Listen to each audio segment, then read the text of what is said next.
Have you ever made money in one country while living in another? If you have, you've walked right into what I like to call the global tax puzzle. And trust me, it gets complicated fast.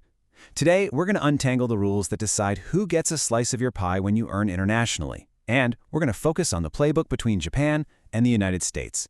Let's get into it. So let's just paint a picture here. Imagine you're living in the US, but you're earning some income from Japan. Maybe it's rent from a property you own, or royalties from something you created. The big question is, who gets to tax that money? Is it the US? Is it Japan? Or, and this is the scary part, could it be both? And right there, that's the heart of the issue. You've got two major tax agencies, Japan's National Tax Agency and the U.S. Internal Revenue Service, both potentially looking at the very same pile of money. This risk of getting taxed twice on the same income has a name, double taxation, and it's a massive headache for anyone trying to work or invest across borders. So how do we solve this double tax dilemma? Well, countries can't just make up their own rules in a bubble. They need a clear, shared rulebook to decide who gets first dibs on the tax and to make sure you, the taxpayer, don't get crushed in the middle. Let's see how they actually write that rulebook. Okay, the first piece of this puzzle is to understand how one country sees the world. So before we even touch any international agreements, we have to get a handle on Japan's own internal logic for deciding who it thinks owes it taxes.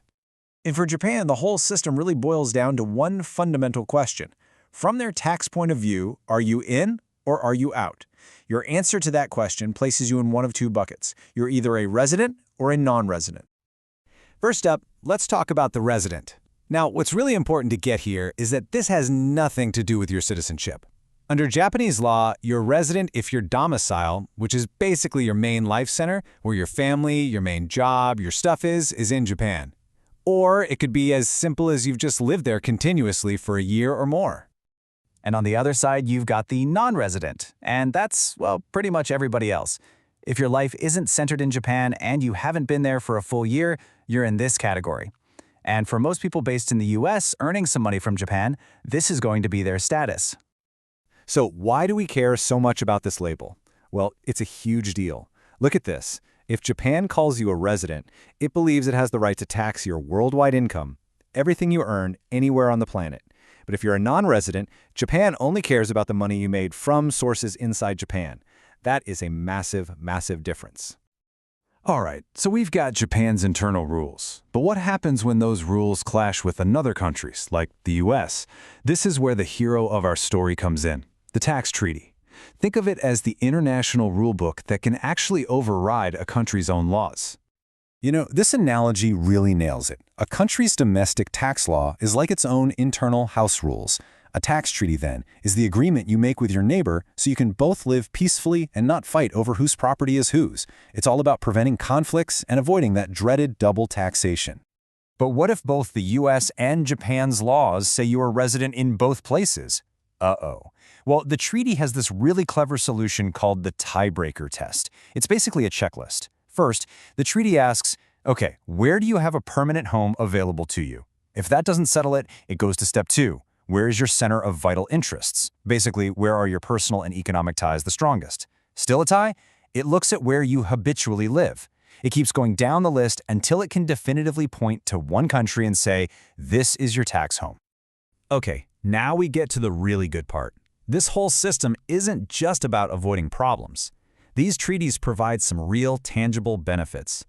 Let's look at how this actually saves people a lot of money. Check this out. This shows you the power of the treaty in black and white.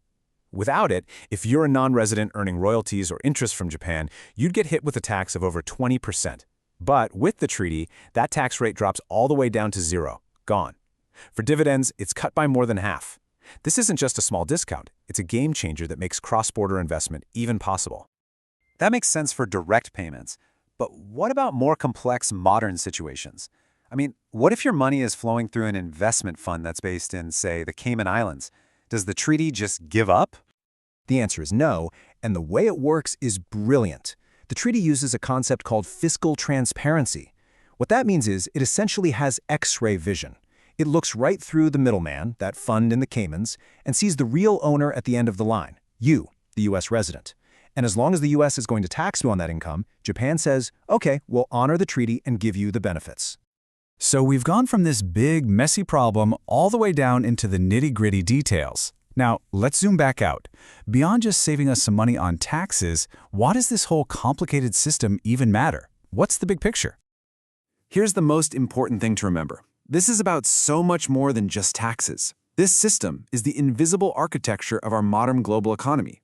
Without these clear, predictable rules, international investing, global business, it would all just grind to a halt, completely bogged down by uncertainty and the fear of being taxed into oblivion.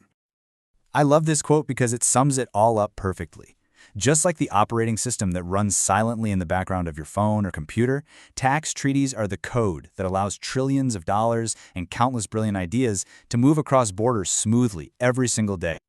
So the next time you hear about a global company or an international investment, you'll know a little bit about the hidden rulebook that makes it all work. And it makes you wonder, doesn't it? What other invisible systems like this are quietly shaping the world around us every single day? Something to think about. Thanks for tuning in.